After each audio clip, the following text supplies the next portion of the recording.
Keresis nýsköpunarfyrirtæki staðsett hér á Ísafirði þar sem við erum að vinna lækningavöru úr þorskroði. Langflest sár lokast með venjulegum sáraumbúðum. Stundum gengur það ekki. Það sem við gerum er að við tökum roð af þorski og affrumum það og setjum í sárið. Og þá vaxa frumur líkamans inn í efnið okkar og breyta því í húð. Þeir voru að landa í morgun. Við erum að fá alla ferskasta roð sem hægt er að hafa.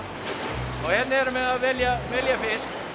Og hérna einn sem bara æðislegt. Þetta hvítt og fínt, heil, engin skemmt. Þessi bara yndislegt og verður síðan lækningavörur. Við hófum starfsemi 2009 og við byrjuðum hér á lítilli rannsóknarstofu hér á Ísafirði. Hér hráefnið, hér yndislegt að vera á fallegt umhverfi og ræktarsamt fyrir nýsköpunarfyrirtæki. Þetta líftækni sem við erum að vinna í og ansi langt frá venjulegri fiskvinnslu. Og þeir sem fylgjast best með okkur og eru okkar ötulustu stuðningsmenn er útgerðin.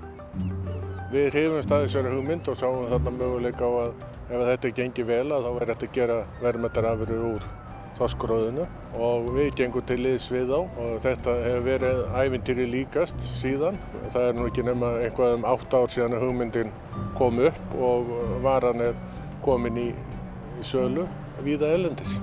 Við erum búin að fara í gegnum þessa þróunarvinnu á sáravörunni og nú stöndum við í þeim skrefum að vera bara í eiginlegri markaðssetningu og sölu fyrst og fremst ásamt þróun á nýjum vörum. Og þegar við mætum í vinnunum þá finnst okkur við vera að gera gott með því að senda sáravör út í heim og græða sár. Það er þetta sem efnið okkar er að gera og þannig erum við að nota þorsk til að bjarga heiminum.